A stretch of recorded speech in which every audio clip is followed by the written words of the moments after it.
From the Library of Congress in Washington, D.C.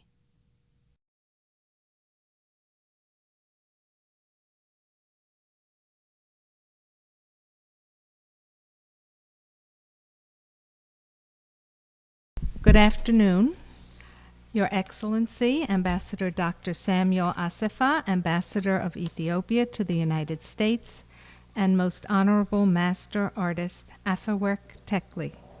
Ladies and gentlemen, I'm Dr. Peggy Pearlstein, head of the Hebraic section here in the African and Middle Eastern Division of the Library of Congress. I'm pleased to welcome you to our program today in the reading room of our division. Unfortunately, Dr. Mary Jane Deeb, Chief of the African and Middle Eastern Division, is sick and unable to be here today.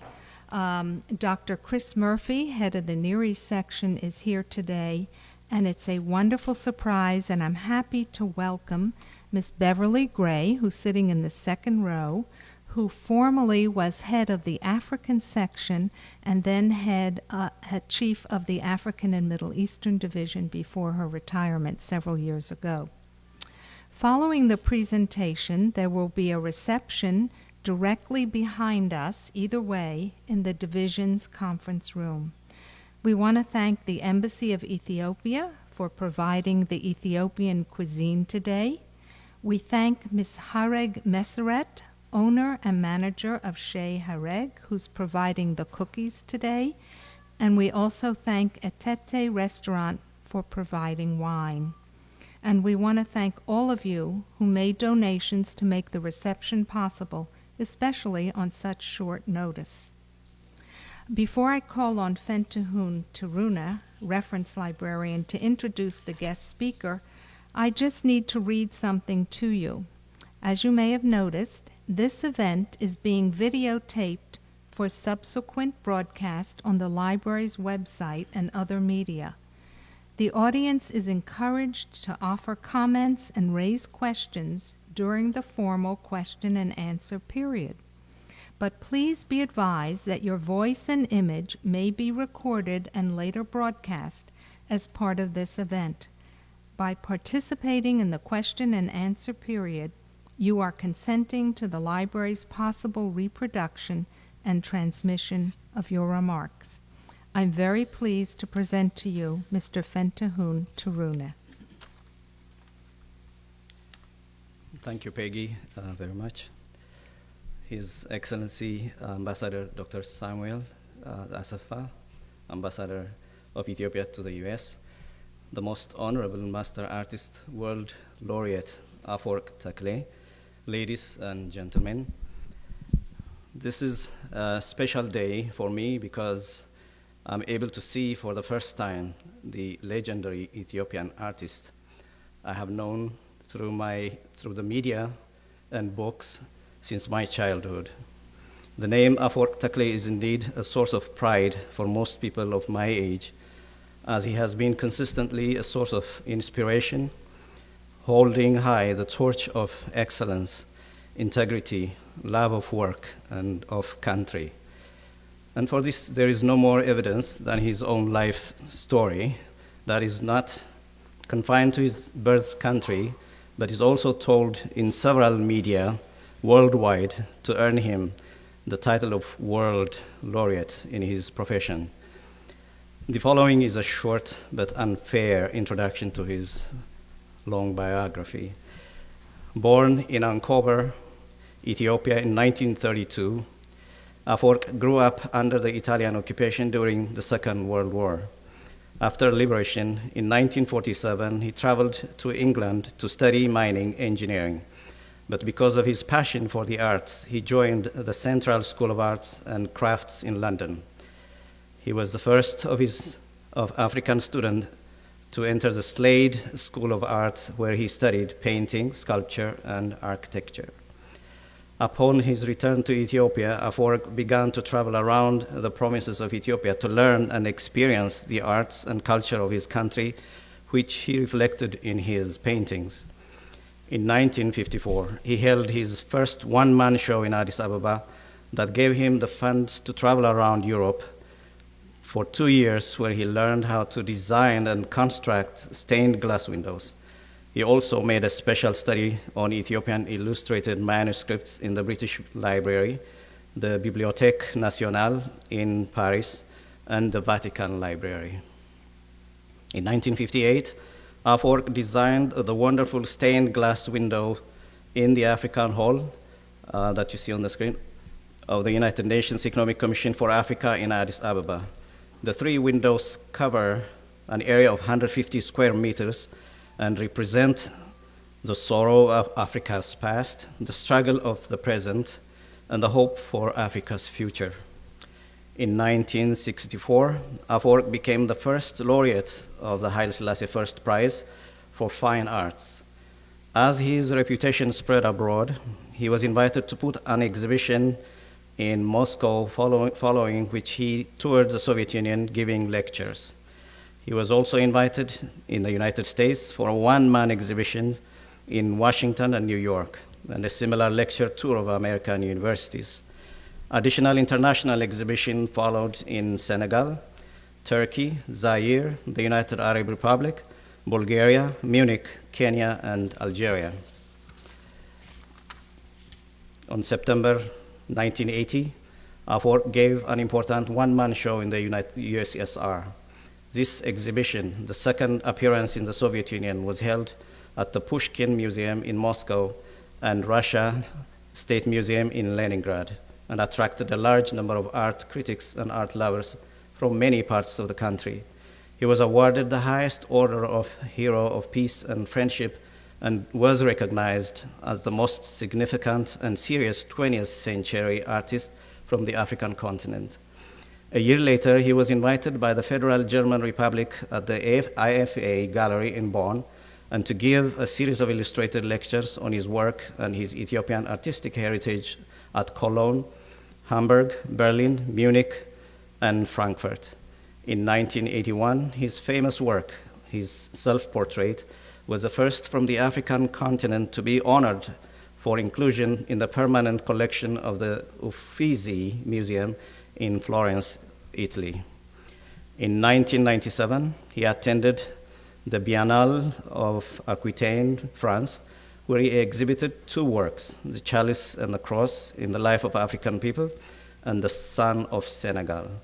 He won the first prize, with the second, third, and fourth going to competitors from Japan, France, and Mexico, respectively. He was also nominated laureate of the Biennale, an honor that carried with the grand cordon with easel of gold and membership of the French International Academy of Arts. In 2000, he was one of the few chosen as World Laureate of the American Biographical Institute at the 27th International Congress Millennium on the Arts and Communication in Washington, D.C. And recently, on June the 3rd of this year, Afework became a recipient of the International Biographical Center's Lifetime Greatness Achievement Award from the World Forum Federation. He's been appointed as the Secretary General of the United Cultural Convention with full honors, headquarters in the United States of America.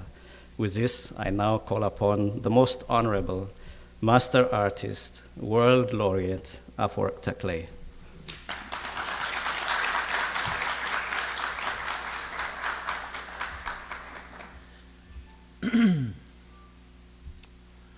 Well, first of all, distinguished guests, I am at a loss for words. Usually I speak with my brush or my chisel. After such an introduction, it's very difficult to humble oneself to a status of normality. So in case I sleep on any uncivilized words, you will forgive me for it.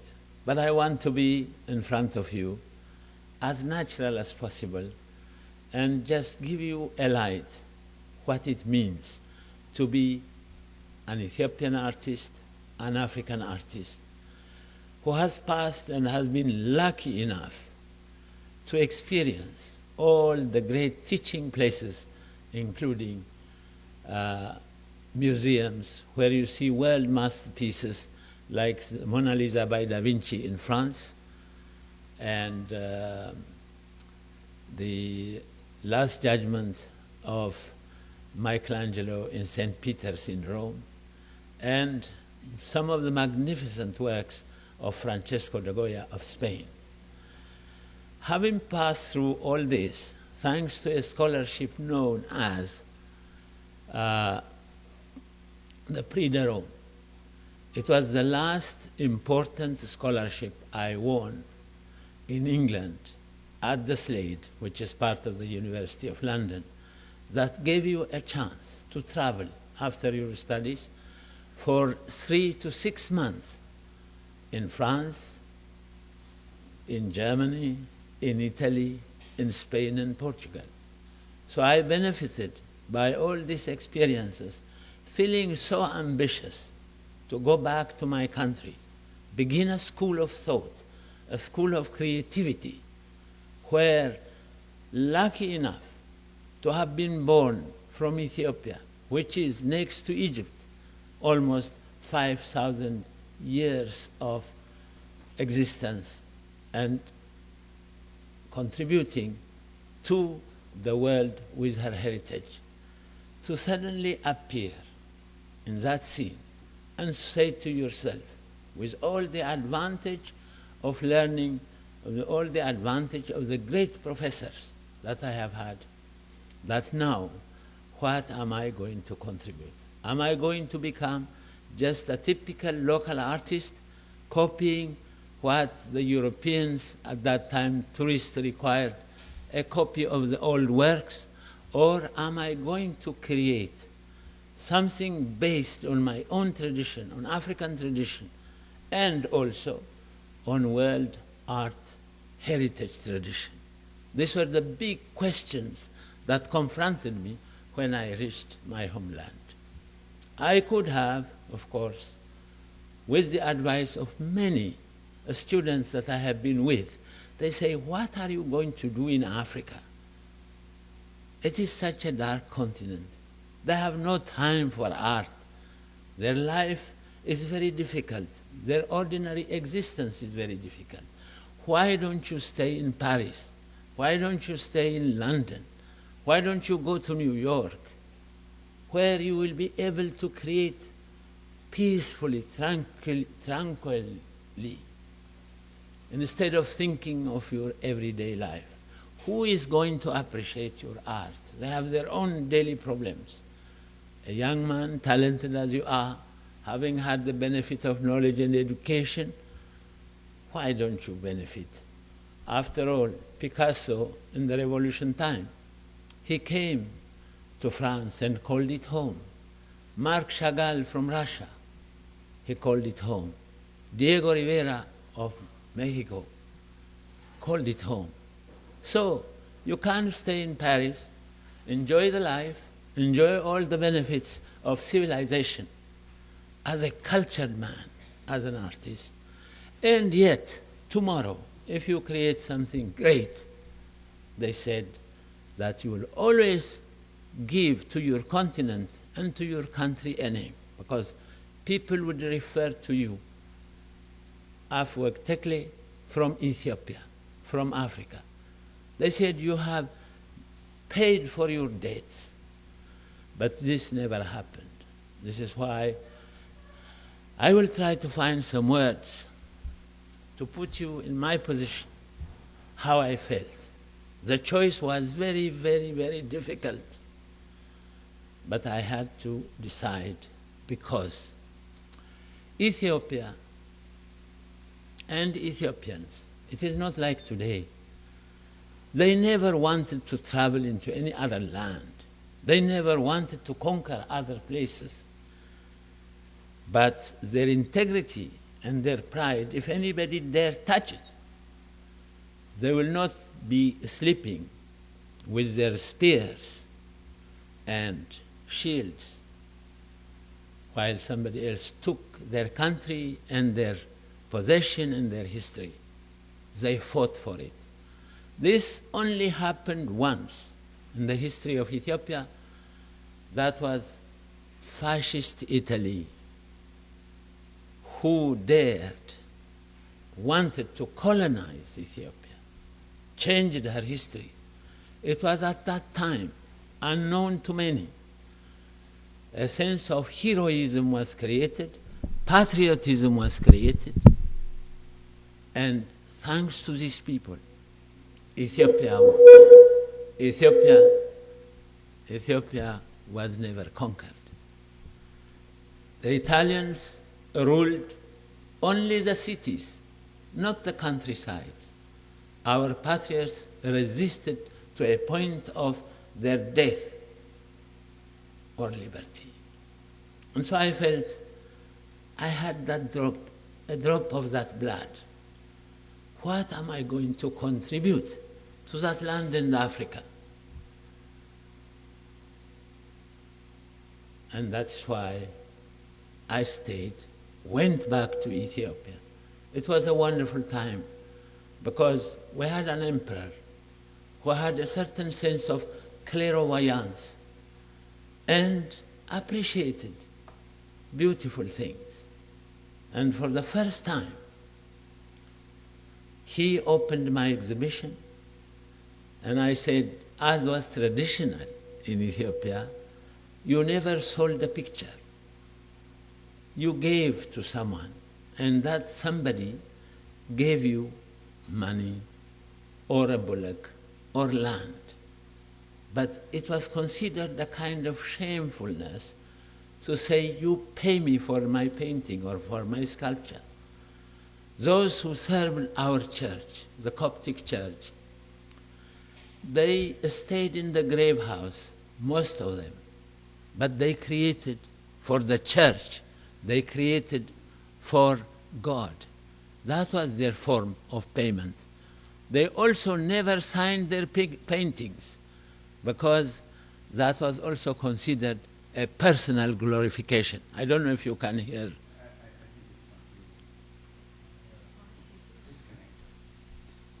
I didn't touch anything.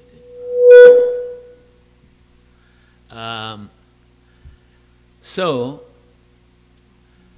I was coming into this place.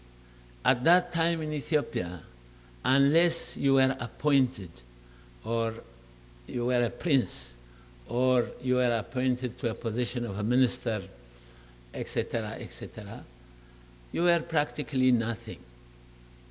And for art, for an artist, well, that was a secondary thing. So I said to myself, I have got all the greatest teachers in my own country, in Europe. I have benefited by that.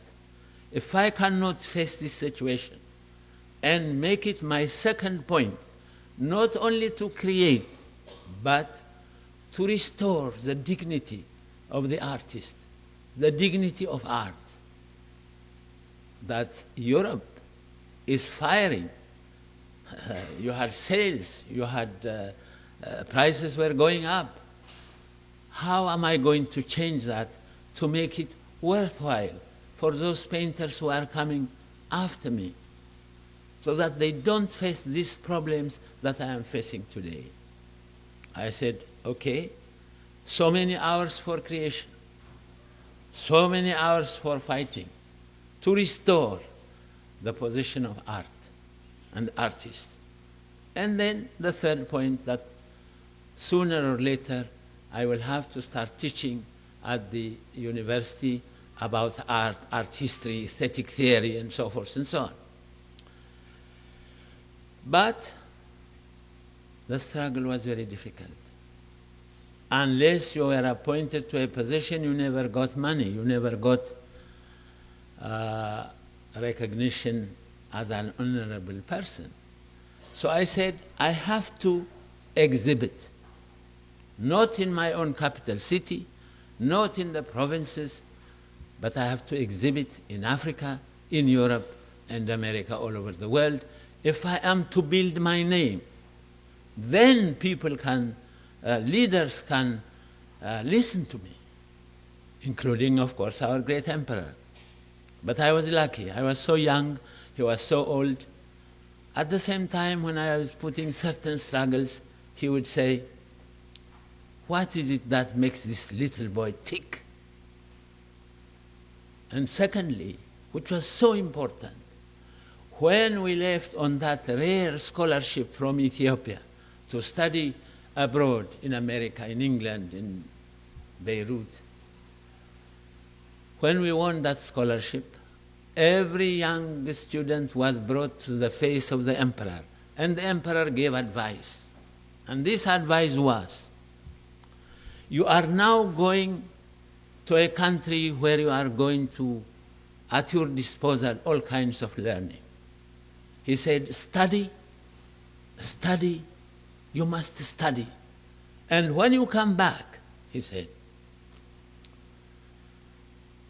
don't tell us what tall buildings you saw. Don't tell us what wide streets you saw.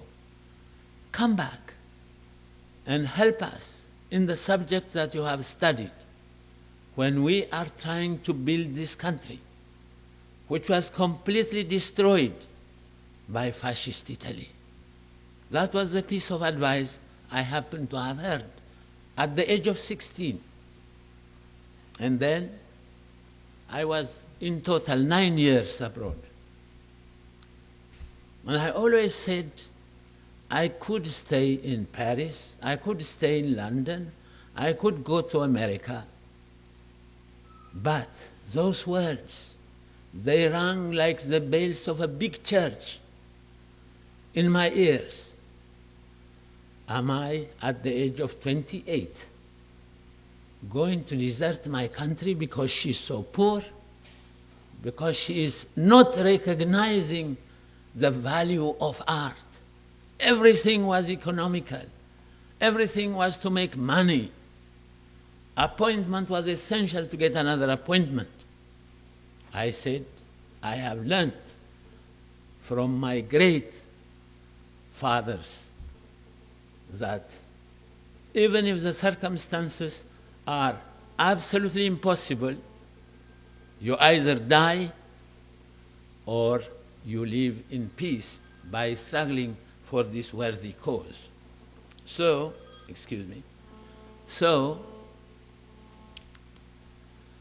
I said, I will try it for 1 year.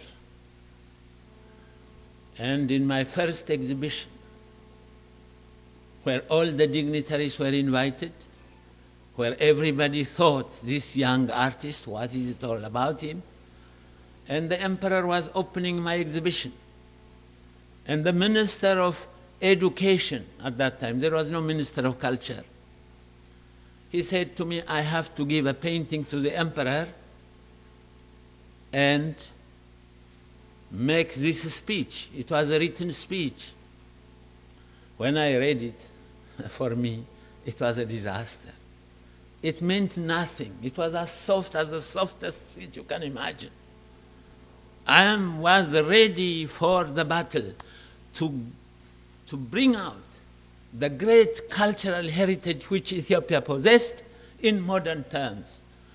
So I said, okay, to the Minister of Culture. I put his speech in my one pocket, and I had my own speech on the other.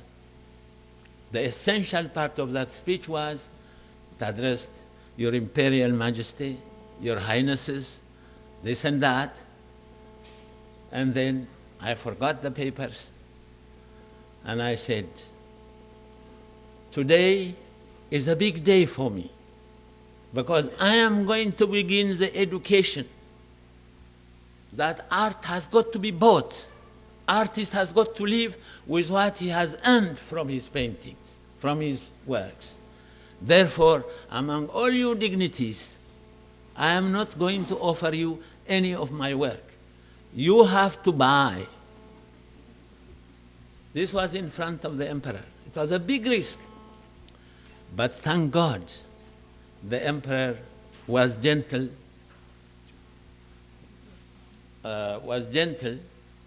and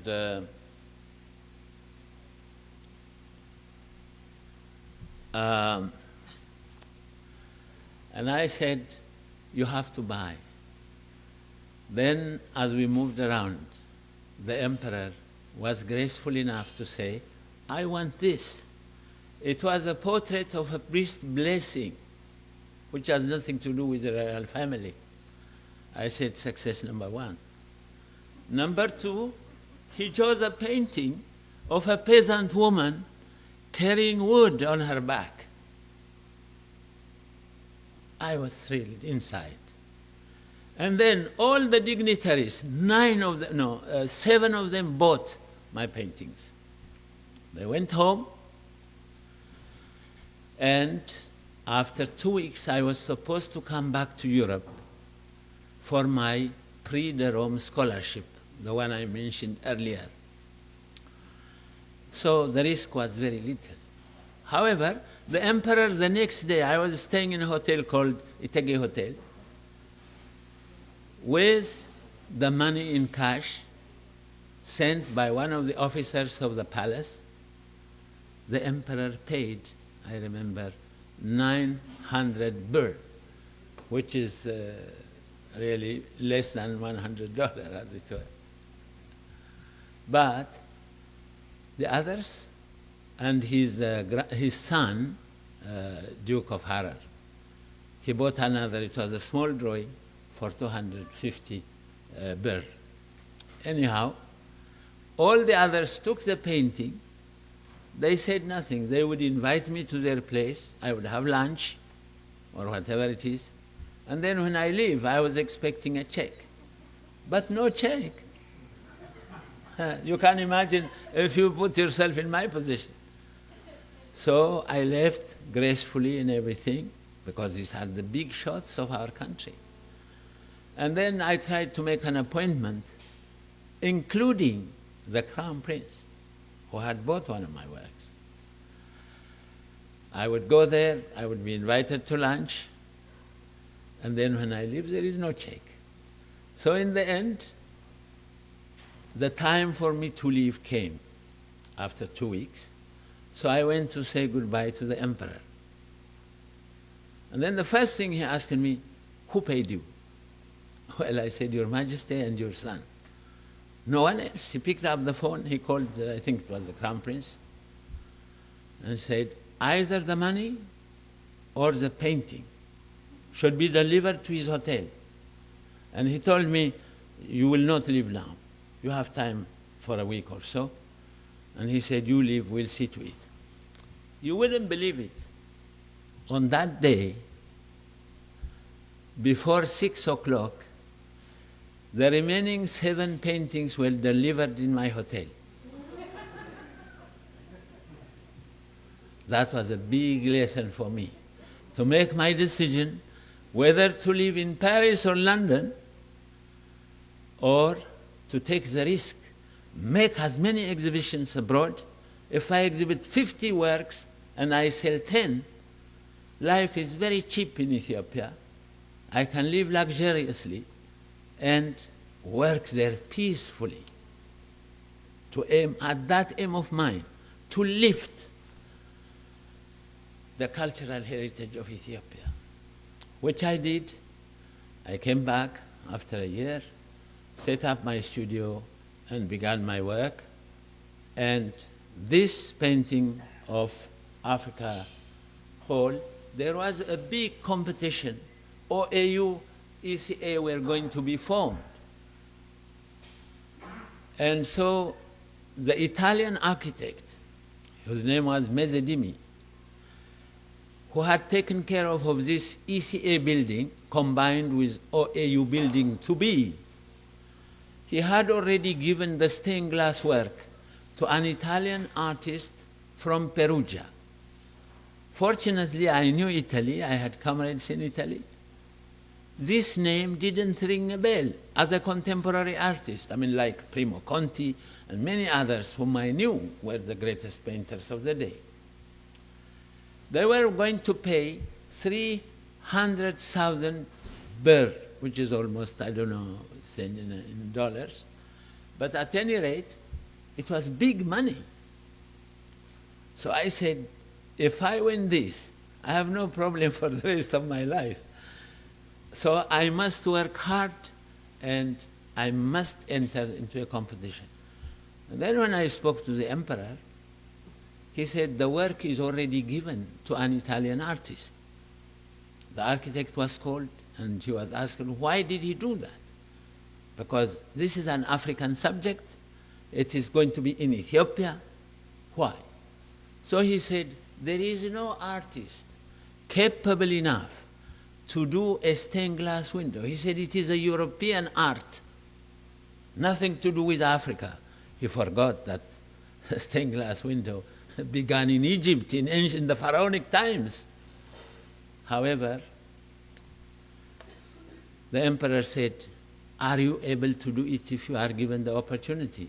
I said, yes, I have studied stained glass window, mosaic, frescoes. And then he said, all right, it should be done by competition. The architect came with another defense. He said, the ECA is opening in 6 months.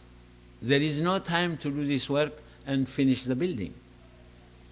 Then the emperor again came back to me and he said, are you sure you can do it in 6 months? I said, I will, Your Majesty. I always remember what you told us. And I said, I am not against Italy today. I have learned and studied there. I have many friends. But I must teach this architect that an Ethiopian can do it. And so I meticulously, every square meter, that it had the characteristics of a real stained glass, which is called in the antique style. Every piece of glass is not a painted glass. It is with grains, so that as the sun moves through it, it can give a new life, a new reflection. And so the Italian architect was told, if nobody in Africa could do it, then this person who has got the work doesn't have to fear of losing, because it is in his tradition. So the emperor ordered that every African country has the chance to compete in this competition. But they said it must be done in 30 days. So in any case, I went back to my home, I shut my door. In 12 days I did it. The subject that was given to the Italian, and the thing he did, which we didn't see, was Africa then.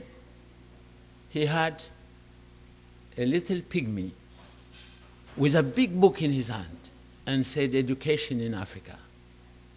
Number 2, he said, Africa now and then. He had a tall Tutsi tribe with a small sword in his hand. He said, defense in Africa.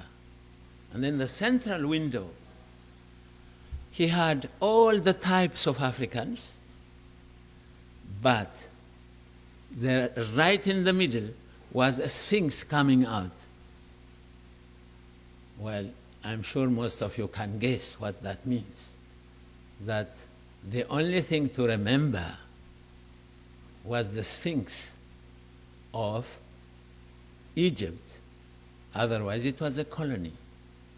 So to avenge myself, I closed myself in there and I said, the first part should be Africa then, with the slavery, with the devil dancing, with the gloomy color of black and red. And then the second part, Africa now, Africa then and now, when Africa begins to look with the map of Africa, some of the Africans that are already free, they are looking straight at you in the stained glass window. But the others who are still in the colonies, they are hiding themselves. And then this big devilish bird is flying away, symbol of colonialism. And the African is throwing them out. And then the central, these two windows are covered with a chain, unbroken chain. In the central part, it is surrounded, and the chain is replaced by those countries which were already free.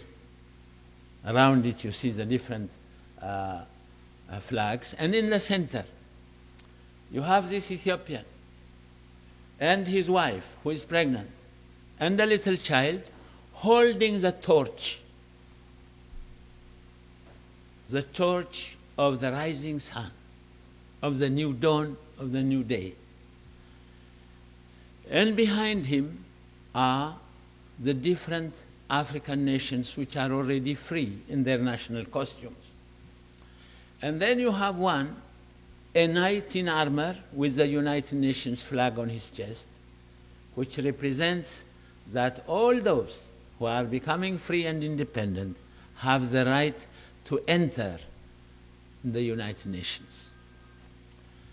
And then finally, all these things came from about 30 countries.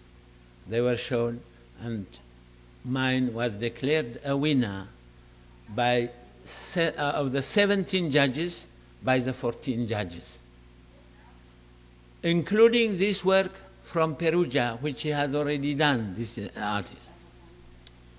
And then you can imagine what happened to me. I was very happy, and then we were called in front of the emperor, and I was declared the winner. It had fulfilled all the qualifications of a stained glass art. Now, the second problem, unexpected problem, was people, ministers, who thought I was already this little boy who is so arrogant and so much taken notice of without any kind of appointment in the government, was having this name and this kind of thing already beginning. So they went and told the emperor, you see, this boy should know who is ruling Ethiopia. Instead, he has put in the center the ordinary Ethiopian family. The man you see there, the woman you see there, and the little boy, they are not the image, the imperial image of the imperial family. So they suggested to him that the face of the central man should be the portrait of the emperor, and the wife should be the empress, and the little boy the Duke of Harar. Now, as an artist, you can imagine that only will exist as long as the emperor is king. But the day he is removed, and revolutions are everywhere, that painting, that stained glass window was gone. So I was called to change this into that image. Not by the emperor, by his Minister of Interior. I said, oh my God, how I have forgotten to put the emperor there. I will do it. I will be very happy to do it. So give me time. I knew that the whole thing to see, you have to have the whole image in stained glass window. And the head only of this peasant man was already 1 square meter. Until I have finished the work in stained glass window, nobody will see it, who is who in that painting. So I continued my work in Ethiopia. Then I came to the south of France. I did it in Saint-Étienne, where I was an apprentice for a while in my educational days.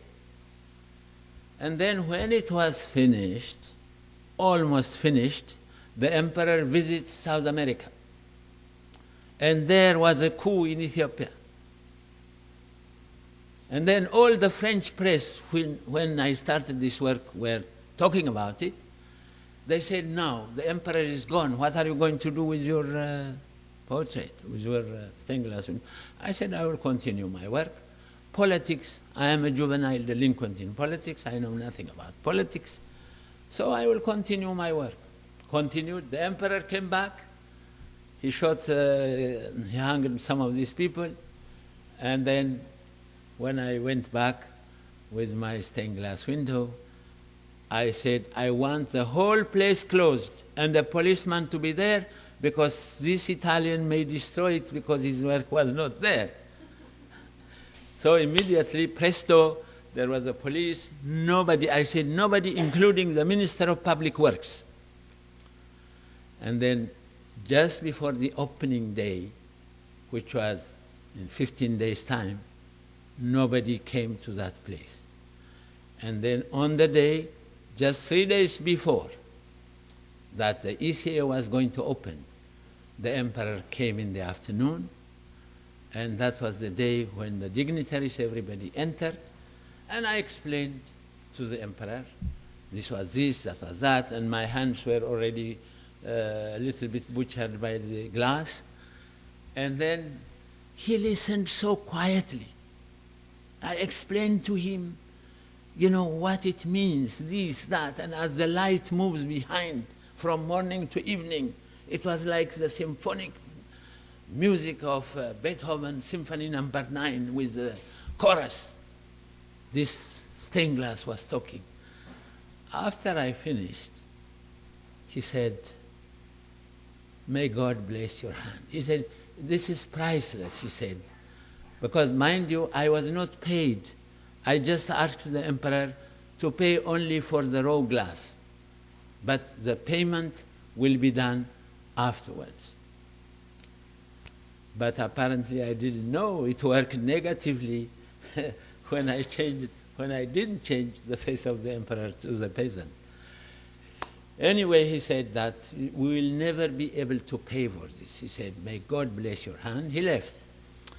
Believe it or not, to make a long story short, for 2 years I was not paid.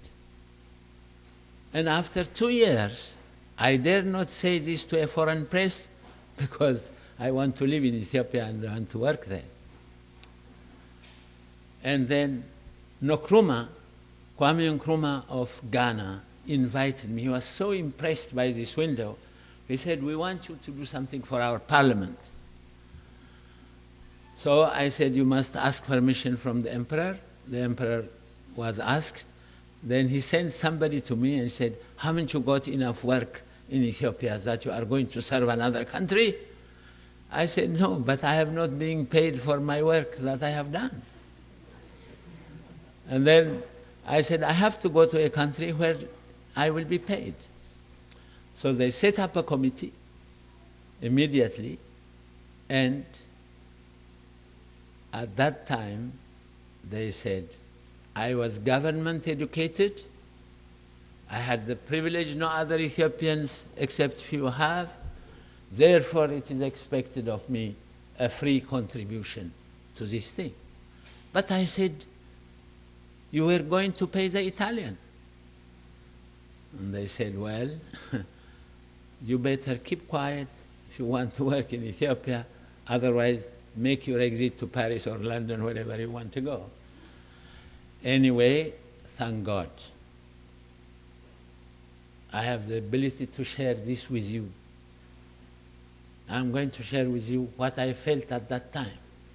If you have toiled so far with a stained glass window cutting your fingers, and then when the hole was opened successfully with all the leaders of Africa at that time, including Senghor, Kwame Nkrumah, and the one of Kenya, and so forth and so on, I can't complain to anyone. But the work began to be very famous. Within those couple of years, everybody talked about the Africa Hall stained glass window.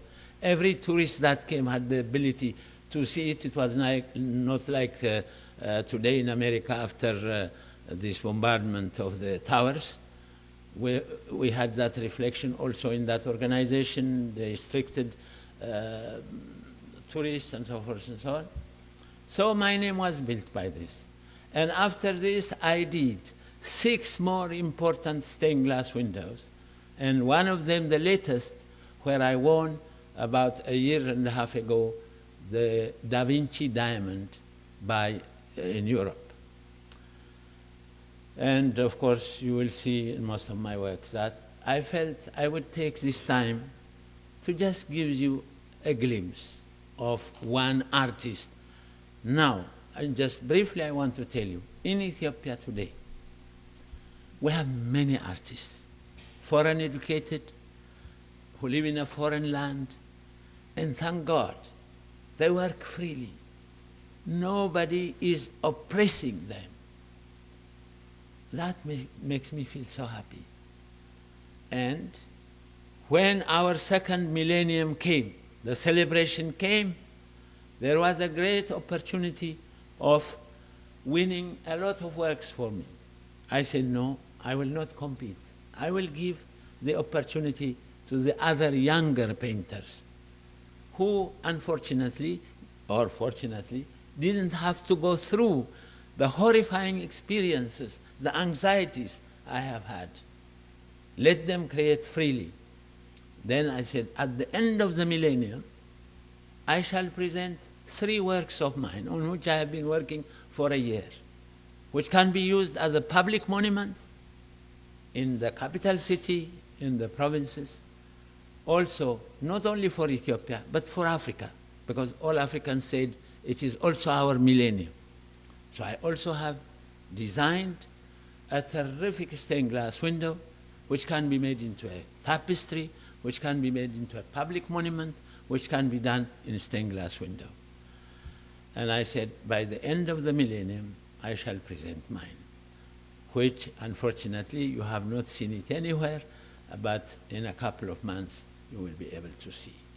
And so the future of art is not so much of a different struggle that I have gone through. People now travel very easily, they can exhibit in Europe, they can live in Europe. And so I would say I am optimistic for the future of Ethiopian art, and as leaders become enlightened for also other African countries. And I just want to thank you for your silent attention. I could say more, but I think I would like to stop here. And if you have any questions, and if we have time for any questions, I will be willing to answer it. But please keep out of politics, because I am going back and I am not really very useful on that subject. Thank you. I'll stay up here. Thank you. That was wonderful. Hopefully you can speak as loudly as possible. If not, I will try and repeat your question. So if there are any questions. Yes. It is not a difficult question to answer because I have lived through it. But it may be a very difficult thing for the other artists to follow. In art, you have to have a total commitment. No other roads. You have to feel convinced that you have a message, not only for one generation, but for many generations to come. To reach that position, as I have said, you have to study and study. And those who live in America, you have this fantastic library. You have the British Museum. You have the Vatican Library. Many galleries, many museums. Then you have the strength.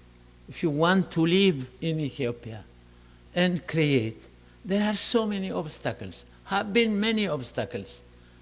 During the emperor's time, during the Derg time, and there are also difficulties in our time. First, you have to commit yourself not to be a money worshipper. Have enough.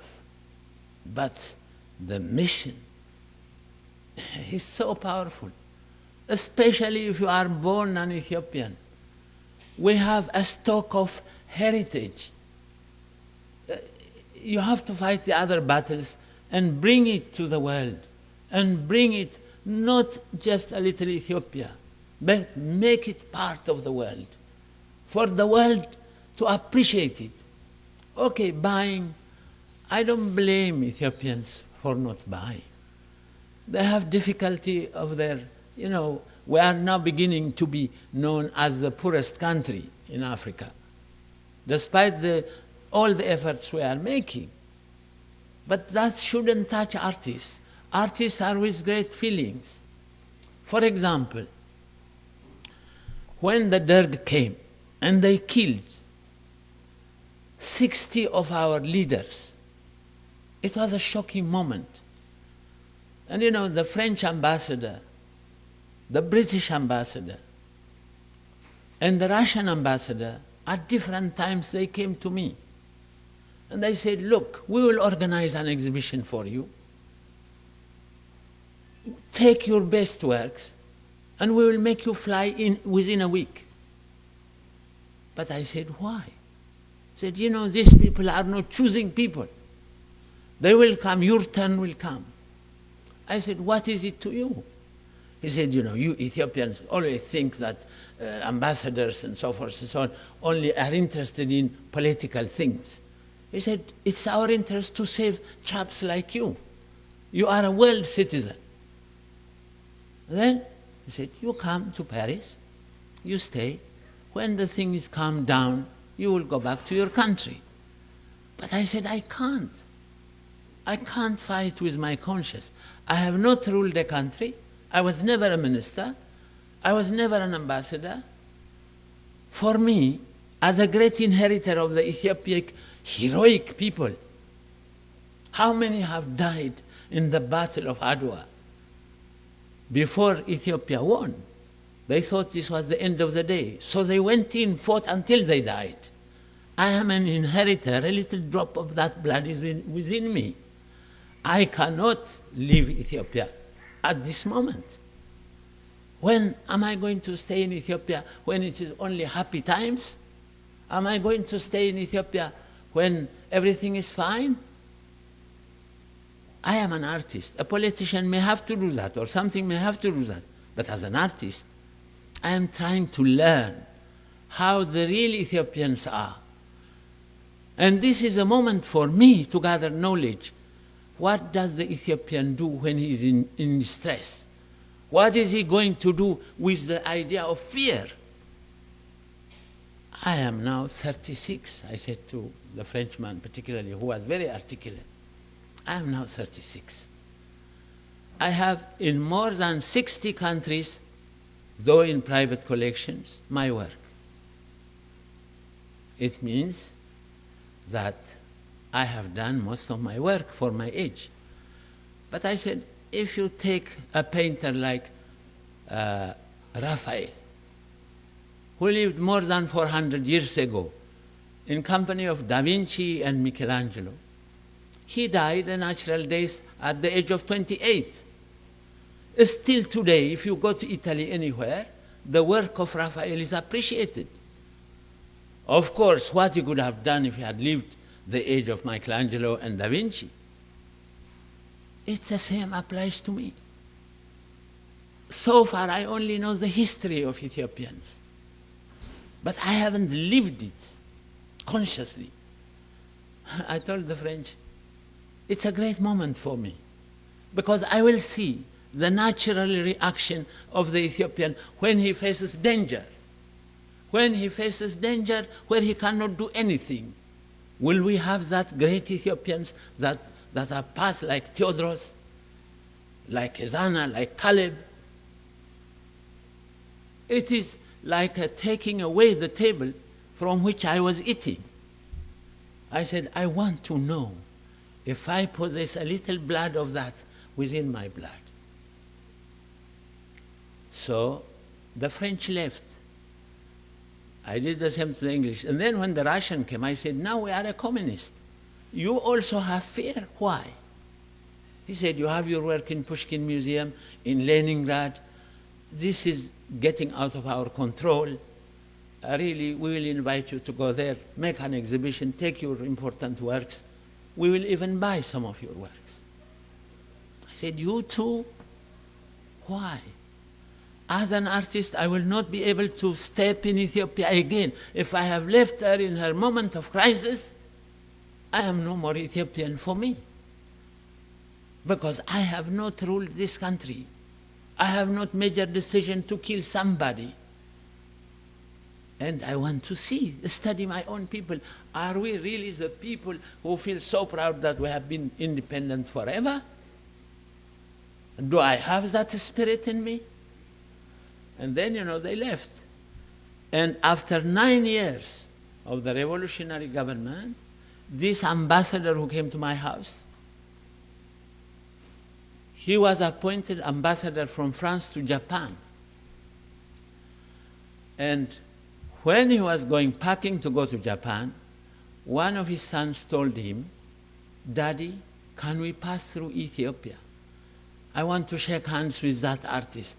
Apparently the ambassador in the evening had gone and told his wife and his 6-year-old child that this Ethiopian, at this moment, instead of trying to get out, he is saying, no, he is going to be here.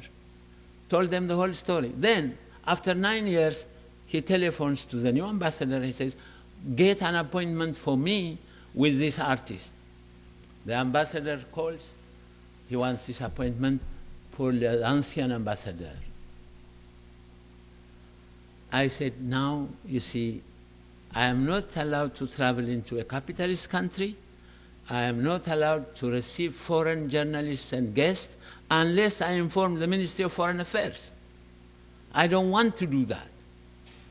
Then, in any case, he comes. When he comes, again he calls, and then we make an arrangement to meet by a place called Geon Hotel. It's a public hotel. When we met there, I said, "Look, you didn't come for the thing you told me 9 years ago." He said, "No, no, no." And then it was then he said, "You see, this son of mine was 6, now he's 14. And he said this to me. So I wanted to give him that opportunity. Well, I said, he wants to shake your hands. I shook my hands with him, and that was the end of that. So there are experiences that the young artists today, it doesn't mean that the problem is over. Life's problem continues.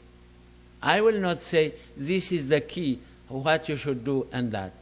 The buying, I can assure you, it is 100 times more than in the time I was in Ethiopia.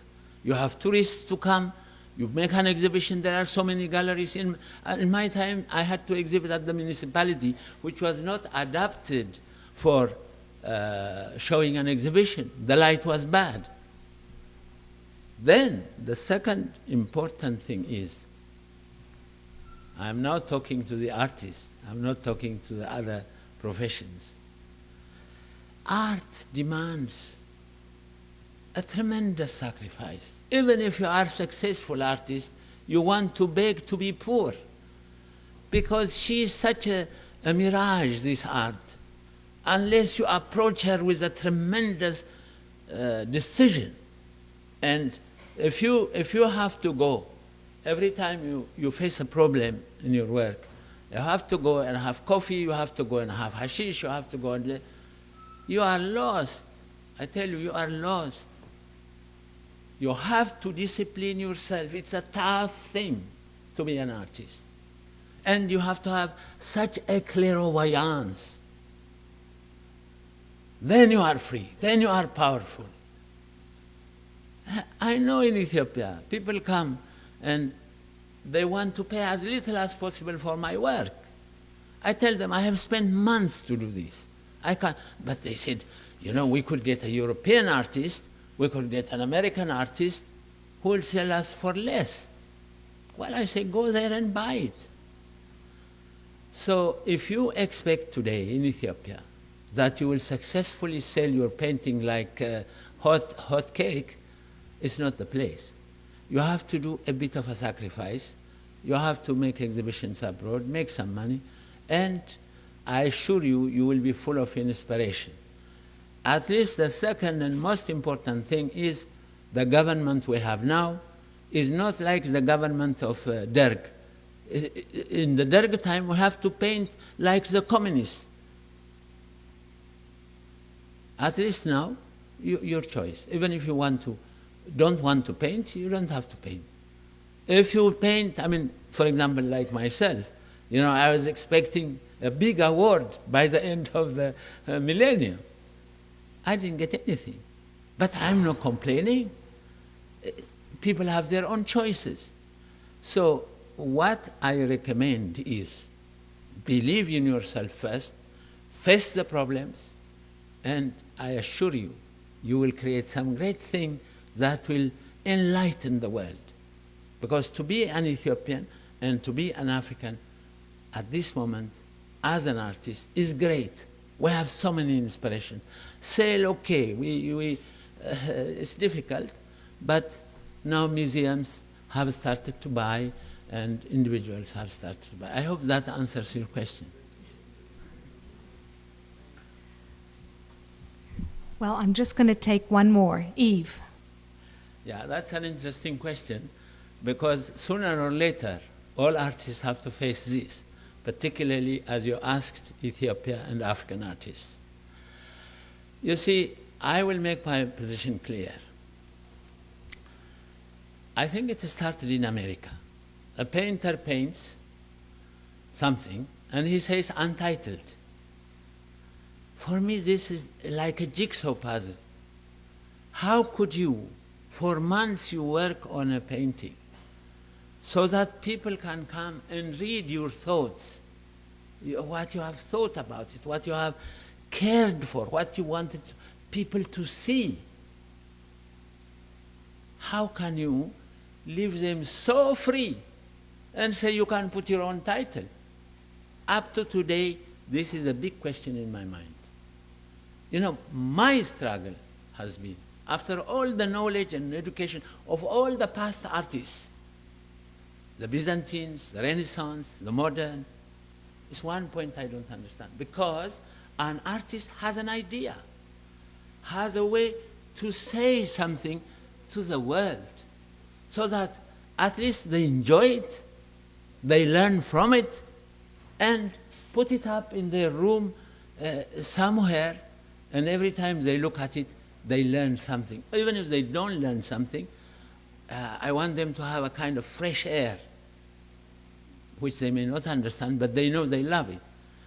I believe the greatest danger in Africa today, I have discussed this with many friends, think of our people.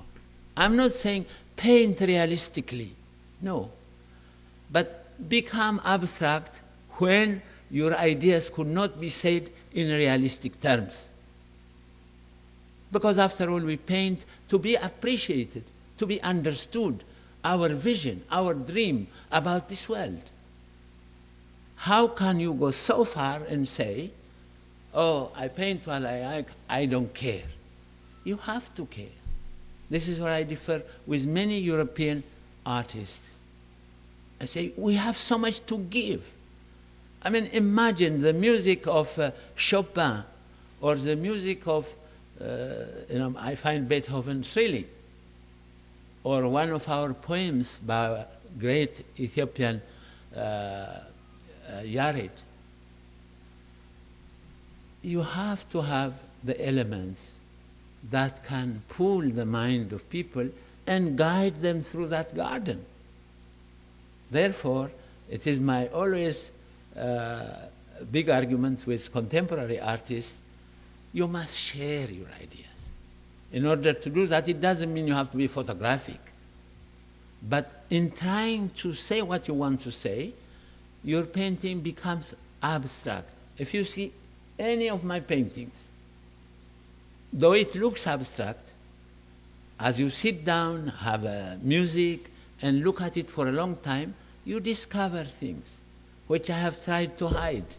For example, I have done a number of paintings during the revolution. I dare not show it. So how is it that I can pass? Well, it is veiled in this sort of abstract thing. Though I can paint, I'm the fellow who have studied all the great abstract artists. So my view is that African and Ethiopian artists have got to give so much to their own people first, and then to the world at large. I'm not saying stick to your corner and don't come out. Come out, but come out realistically and face it. create your own language. I hope that answers the question.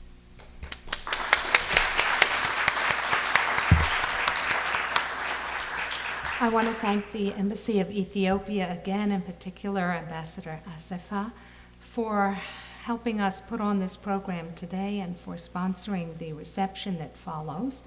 I just want to say that you can go to the reception on either side of our colonnade here, and I'm sure you will enjoy the lunch today. But just a reminder that there is no food and no drink here in our reading room, so you'll have to stay in the back. And we look forward to talking to you personally. Thank you all for coming. This has been a presentation of the Library of Congress. Visit us at loc.gov.